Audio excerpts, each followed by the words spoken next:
Alhamdulillahi Rabbil Alamin. Allahumma salli wa sallim ala Sayyidina Muhammadin miftahi babi rahmatillah adada ma fi ilmillah salatan wa salaman daimaini bidawami mulkillah wa ala alihi wa sahbihi. Assalamualaikum warahmatullahi wabarakatuh. Saudaraku kaum muslimin dan muslimat, pemirsa dimanapun Anda berada, alhamdulillah kita bisa bertemu kembali setelah sekian lama. Mudah-mudahan pertemuan kita ini barokah, manfaat untuk kehidupan dunia kita dan terutama kehidupan akhirat. Ikhwani rahimakumullah, sebelum kita bicara lebih jauh, belajar lebih jauh, maka yuk kita lihat apa yang sudah kita pelajari selama ini. Sudah kita amalkan belum? Ya, ilmu itu kita pelajari untuk diamalkan dan disebarluaskan. Mari kita amalkan semaksimal yang kita bisa. Insya Allah akan mendatangkan ilmu-ilmu yang lain dan memberi kita kekuatan. Allah akan beri kita kekuatan untuk mengamalkan amal-amal yang lain. Sebagaimana dikatakan, siapa mengamalkan atau berniat untuk mengamalkan satu kebaikan, akan dibukakan 70 pintu kebaikan untuknya. Ikhwani rahimakumullah, kita mengerti bahwasannya hidup di dunia ini usia kita terbatas. Dan kita pasti akan kembali pada Allah Subhanahu wa Ta'ala. Dan semua berharap punya usia yang panjang, hidupnya enak, hidupnya nikmat, dan masuk surga insya Allah di penghujungnya, amin. Tapi yang jadi masalah, kita ini punya banyak salah. Yang jadi masalah, kita punya banyak salah. Kepada Allah Subhanahu wa Ta'ala, kita punya salah yang luar biasa. Tiap hari kita sadar itu kita banyak dosa, banyak larangan Allah yang kita langgar, perintah Allah yang kita abaikan. Ikhwani rahimakumullah, saya mau ambil permisalan ini. Saya punya teman, kemudian saya punya salah pada teman saya. Teman saya ini biasanya telepon saya, biasanya kirim-kirim hadiah. Tapi ketika saya punya salah kepada teman saya tersebut, dan itu membuat beliau kecewa, maka kalau saya tidak segera minta maaf dan mengejar maafnya, bisa jadi teman saya tersebut tidak akan telepon saya lagi. Teman saya tersebut tidak akan kirim-kirim pesan lagi. Teman saya tersebut tidak akan kirim-kirim hadiah lagi. Kenapa? Karena dia lagi marah kepada saya. Dia lagi marah kepada saya. Dalam hubungan sosial bermasyarakat, kalau kita punya salah kepada seseorang, maka kita akan berjuang untuk meminta maaf dan mendapatkan maafnya. Seorang suami, dia berjuang untuk mendapatkan maaf istri. Seorang istri berjuang untuk mendapatkan maaf suami. Seorang anak berjuang untuk mendapatkan maaf ayah. Seorang karyawan berjuang untuk mendapatkan maaf atasan. Semua itu demi hubungan yang baik dan menyenangkan. Tapi masalahnya kok nggak begitu ya kalau kita punya salah sama Allah Ta'ala. Kenapa kita nggak mengejar ampunan Allah? Kenapa kita nggak mengejar maaf Allah? Apakah memang kita siap dimarah oleh Allah Subhanahu wa Ta'ala? Apakah kita memang siap mendapatkan siksa? Na'udzubillah min dzalik. Ikhwani rahimakumullah. Inilah sumber berbagai permasalahan. Inilah sumber berbagai hal yang tidak menyenangkan dalam kehidupan dunia kita.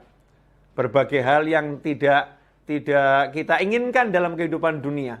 Sehingga Allah memberi kita hukuman-hukuman untuk menghapuskan dosa kita tersebut. Ya, Allah memberi kita berbagai ujian untuk menghapuskan dosa-dosa kita tersebut. Tentunya kita pengen, ya, tidak diberi ujian yang tidak menyenangkan. Kita pengen dosa kita terampuni dan kita hidup dalam keadaan senang. Dan sebetulnya itu sudah diajarkan oleh Allah Subhanahu wa Ta'ala, bahkan kepada baginda Muhammad sallallahu alaihi wasallam yang ma'zum, yang terlindungi dari berbagai kesalahan dan tidak mungkin berbuat dosa. Allah sendiri dalam surat Muhammad ayat 19, Allah memerintahkan Nabi Muhammad SAW untuk beristighfar, minta ampun kepada Allah Subhanahu wa Ta'ala, sebagaimana Allah wahyukan, fa'lam annahu la ilaha illallah wastaghfir li dzambika walil mu'minina wal mu'minat.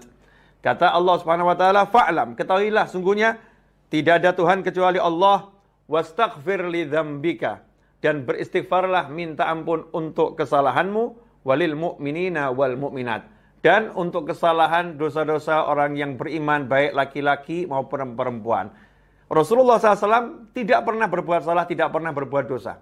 Tetapi untuk memberikan contoh kepada umatnya, kepada kita semua, Allah Subhanahu wa taala merintahkan Rasul untuk beristighfar. Dan sebuah kemuliaan, Allah juga merintahkan Nabi Muhammad SAW untuk memintakan ampun bagi seluruh mukmin, laki-laki maupun perempuan. Rasulullah mintakan ampun untuk umatnya. Ini kemuliaan buat kita semua, dimintakan ampun oleh Nabi Muhammad SAW. Maka ketika Nabi SAW ditanya, ya Rasulullah, apakah engkau beristighfar kepada Allah Subhanahu wa taala? Maka Rasul menjawab, iya. Di antaranya Nabi Muhammad SAW disebutkan, idzan sharafa min salatihi istaghfara thalatha. Rasulullah SAW itu manusia, makhluk Allah yang sholatnya terbaik dari semua makhluk Allah Ta'ala. Tetapi selepas salam, Rasulullah SAW istighfar, minta ampun sama Allah. Astagfirullah, astagfirullah, astagfirullah. Selepas sholat, istighfar, astagfirullah, astagfirullah, 3 kali. Sebelum melakukan yang lain. Wa an Abi Hurairah radhiyallahu anhu. Juga disebutkan dari Abu Hurairah radhiyallahu anhu. Qala sami'tu Rasulullah sallallahu alaihi wasallam yaqul, aku mendengar bahwasannya Rasulullah sallallahu alaihi wasallam bersabda, wallahi inni la astaghfirullah wa atubu ilaih fil yaumi aktsar min 70 marrah, rawahul Bukhari. Demi Allah, sesungguhnya aku itu setiap hari beristighfar dan minta ampun dan bertobat kepada Allah Ta'ala, minta ampun dan bertobat pada Allah Ta'ala, aktsar min 70 marrah, lebih dari 70 kali. Rasulullah SAW yang nggak punya dosa, yang maksum dan tidak mungkin berbuat salah dan dosa, beliau minta ampun, istighfar dan bertobat lebih dari 70 kali. Rawahul Bukhari, hadis yang sangat sahih. Dalam hadis yang lain, Sayyidina Abdullah bin Umar radhiyallahu anhuma berkata, kunna na'udu li Rasulillah sallallahu alaihi wasallam fil majlis mi'ah marrah. Dahulu kami menghitung sekali duduk Nabi Muhammad SAW itu membaca 100 kali kalimat seperti ini. Rabbighfirli wa tub alayya innaka antat tawwabur rahim. Rabbighfirli, ya Allah ampuni aku, wa tub alayya, dan berilah aku taubat, terima taubatku, innaka antat tawwabur rahim. Sungguhnya engkau maha menerima dan beri taubat, dan engkau maha penyayang. Nabi kita Muhammad SAW yang suci, yang dilindungi oleh Allah SWT dari segala hal. Rasulullah istighfar sekali duduk 100 kali. Ikhwani rahimakumullah. Hadis ini diriwayatkan oleh Abu Dawud, Tirmidzi, dan juga ulama-ulama yang lain. Kemudian kalau kita setelah mendengar hadis-hadis yang saya sebutkan di atas, malu rasanya kita ini. Dosa kita banyak, salah kita banyak, salat kita belum benar, mata kita maksiatnya, Masya Allah, lewat handphone, lewat tablet, lewat nyata, mata kita ini berkeliaran pada hal-hal yang tidak diridhoi Allah Ta'ala, yang haram, seringkali kita lakukan. Tetapi mana istighfar kita? Mana minta ampun kita pada Allah Subhanahu wa Ta'ala? Mana kita meneladani Nabi Muhammad SAW? Kita duduk, bahkan duduk itu kita tidak baca kalau mau bangun. Ya, orang mau bangun dari duduk disunahkan baca doa kafaratul majlis. Bangun dari duduk itu disunahkan baca doa kafaratul majlis. Cuma 1 kali. Subhanakallahumma bihamdika asyhadu an la ilaha illa anta astaghfiruka wa atubu ilaik. Ini 1 kali kalau mau bangun dari duduk. Kapanpun duduknya, dimanapun duduknya, disunahkan baca doa kafaratul majlis. Sehingga kalau kita baca doa itu, apa yang terjadi di majlis dari keburukan, insya Allah diampuni oleh Allah Subhanahu wa Ta'ala. Itu pun terlewatkan. Habis salam kita, bahkan ketika imam astagfirullah, astagfirullah, astagfirullah, kita nggak ngikuti, kita diam saja, kita melamun. Kita merasa hidup ini seperti nggak perlu minta ampun sama Allah Ta'ala. Nggak perlu kita minta maaf atas kesalahan-kesalahan kita yang begitu banyak pada Allah Subhanahu wa Ta'ala. Ikhwani rahimakumullah. Tentu ada dampaknya buat diri kita, buat fisik kita, buat jiwa kita, buat seluruh urusan kita, bisnis kita, keluarga kita, dalam kehidupan bermasyarakat. Kesalahan kita pada Allah pasti berdampak. Jika kesalahan kita pada manusia yang lain itu punya dampak yang luar biasa, lantas bagaimana kesalahan kita pada Allah Subhanahu wa taala? Rasulullah SAW juga mengajarkan sebagaimana diriwayatkan oleh Sayyidina Abu Darda radhiyallahu anhu tentang perintah Allah dalam surat Muhammad ayat 19, wastaghfir li dzambika walil mu'minin wal mu'minat. Allah memerintahkan agar Rasulullah SAW memintakan ampun untuk mukminin dan mukminat. Maka Rasul mengajarkan Nabi Muhammad SAW dalam hadis yang diriwayatkan oleh Abi Darda radhiyallahu anhu, man istaghfara lil mu'minina wal mu'minat kulla yawmin sab'an wa ishrina marrah aw khamsan wa ishrina marrah kana minal ladzina yustajabu lahum wa yurzaqu bihim ahlul ard. Rawahu Tabrani. Hadis riwayat Imam Tabrani. Kata Nabi Muhammad SAW, barang siapa yang satu hari itu setiap hari memintakan ampun untuk mukminin dan mukminat, orang-orang beriman laki-laki maupun perempuan sebanyak 27 kali atau 25 kali, maka dia yang membaca istighfar untuk mukminin dan mukminat 27 atau 25 kali, dia termasuk orang-orang yang yustajabu lahum, yang doanya diterima oleh Allah Ta'ala. Doanya dikabulkan oleh Allah Ta'ala, bahkan wa yurzaqu bihim ahlul ard. Berkat orang-orang yang seperti itu, yang dibuka bumi ini diberi rezeki oleh Allah Subhanahu wa taala. Jadi ini orang-orang yang mulia. Saya yang diajarkan guru saya almarhum Habib Anis bin Abdul Habsyi itu membaca habis sholat subuh di antaranya astaghfirullah lil mu'minina wal mu'minat sebanyak 27 kali. Astaghfirullah lil mu'minina wal mu'minat, dengan tulus ya kita memintakan ampun untuk saudara kita mukminin dan mukminat. Sehingga mungkin ada orang yang terlelap dalam tidur, ada orang yang lagi bermaksiat pada Allah Ta'ala, saudara mukmin yang lain memintakan ampun untuknya. Ikhwani rahimakumullah. Nah ini istighfar yang dilakukan oleh Nabi Muhammad SAW, istighfar yang Rasul mengajak umatnya juga untuk mintakan ampun bagi mukminin dan mukminat yang lain. Tentunya setelah mendengar semua ini kita mudah-mudahan dapat taufik ya untuk memperbanyak istighfar. Nah, apa manfaatnya istighfar? Apa keutamaan istighfar? Istighfar itu di antara manfaatnya adalah pengaman dari azab. Jadi pelindung ya dari siksa. Pelindung dari siksa.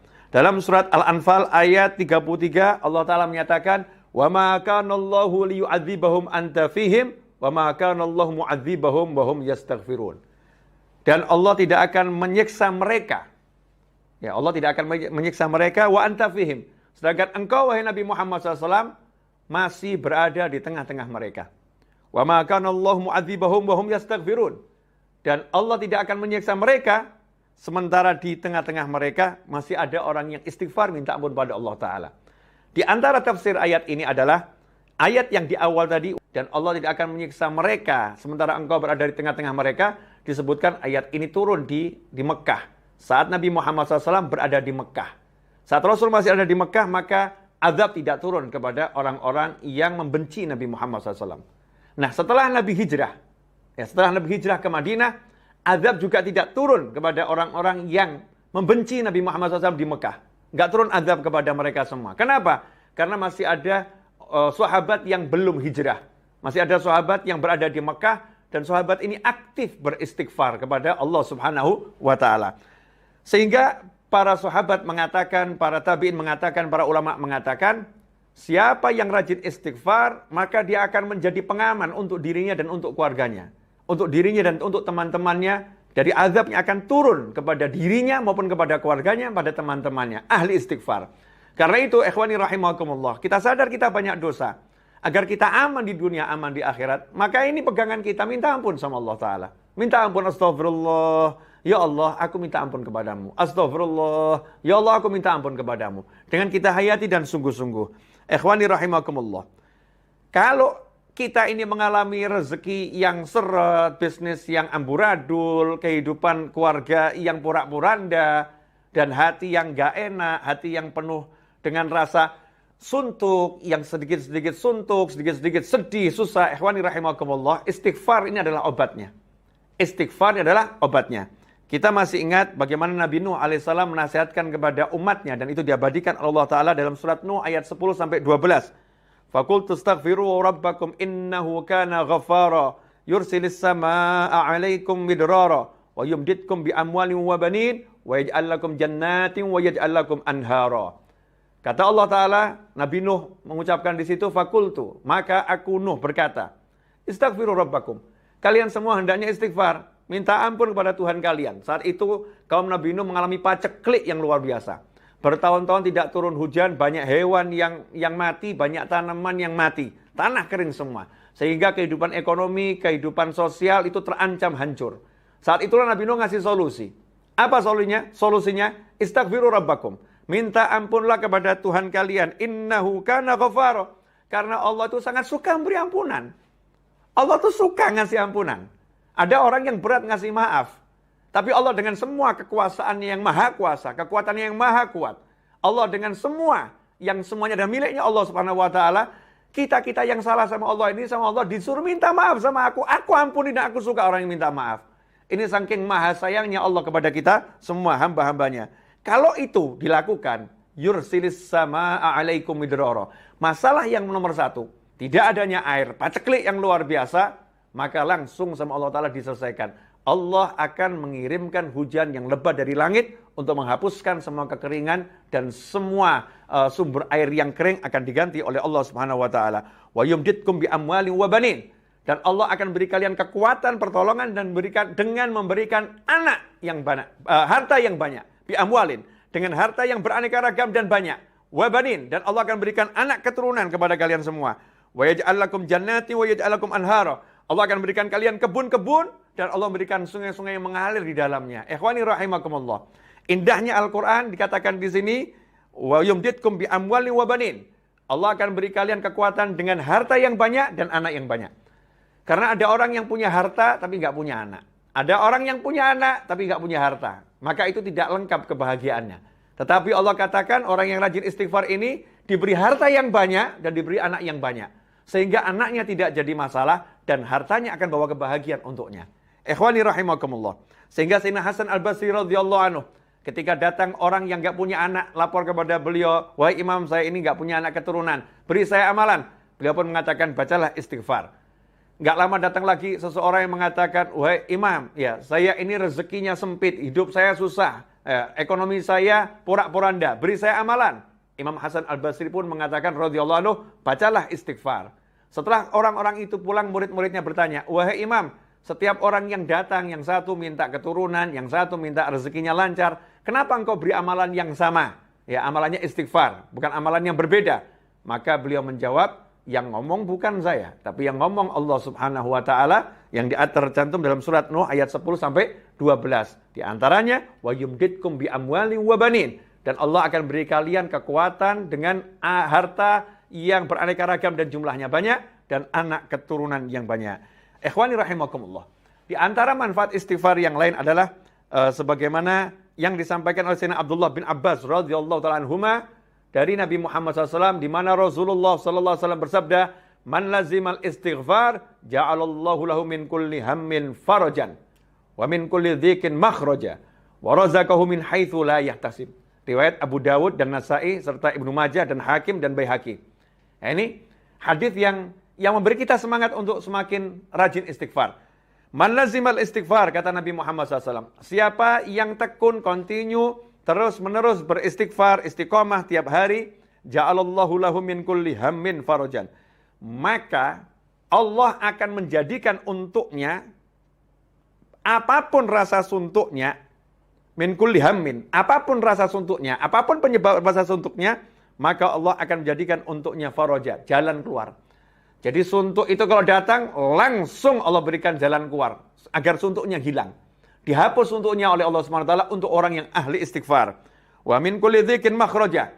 Kalau dia dalam kesulitan, dalam kesempitan, kalau kata orang Jawa sudah kepepet, ya tidak bisa gerak, min kulli dhikin, sempitnya luar biasa, makhraja. Allah akan selalu memberikan jalan keluar.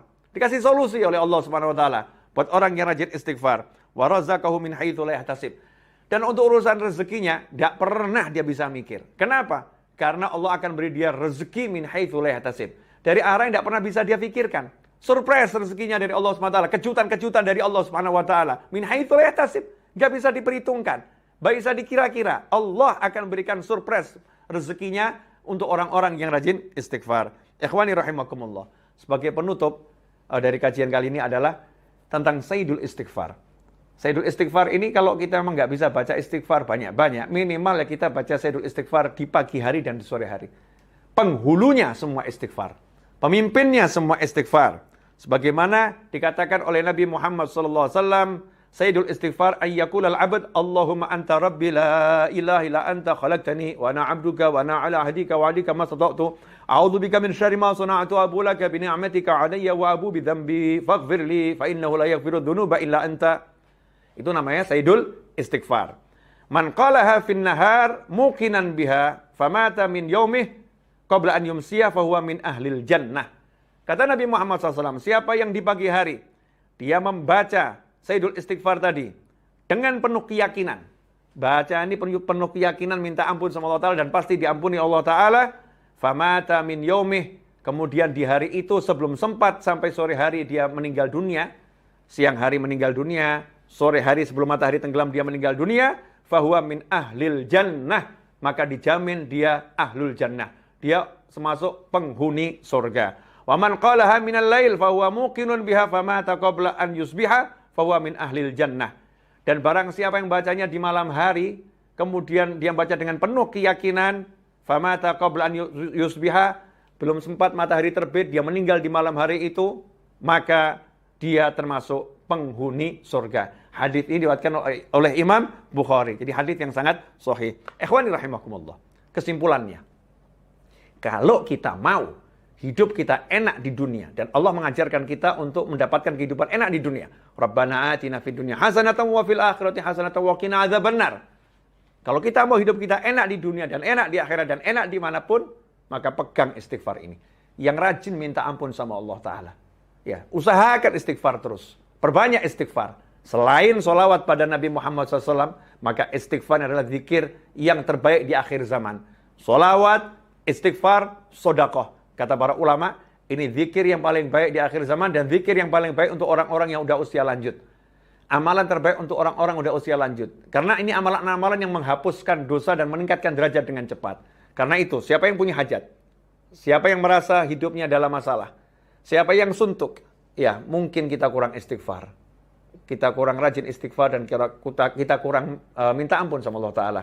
Saya mengajak diri saya sendiri dan seluruh pemirsa dimanapun Anda berada, kapanpun Anda menyaksikan tayangan ini, yuk setelah ini kita perbanyak istighfar. Mari kita tutup ya majelis ini dengan bersama-sama membaca doa kafaratul majlis untuk kita nanti bangun meninggalkan tempat duduk sudah diampuni oleh Allah Subhanahu wa taala. Bismillahirrahmanirrahim. Allahumma shalli wa sallim ala sayyidina Muhammadin wa ala alihi wa ashabihi ajma'in. Subhanakallahumma wa bihamdika asyhadu an la ilaha illa anta astaghfiruka wa atubu ilaik. Wassallallahu ala sayyidina Muhammadin wa alihi wasallam walhamdulillahirabbil alamin wal afu minkum. Saya minta maaf atas segala kekurangan saya dan semoga ini berkah dan manfaat. Sampaikan pada yang lain, mudah-mudahan menjadi amal jariah buat antum semuanya. Jazakumullahu khairan wal afu minkum. Wassallallahu ala sayyidina Muhammadin wa alihi wasallam walhamdulillahirabbil alamin. Wassalamualaikum warahmatullahi wabarakatuh.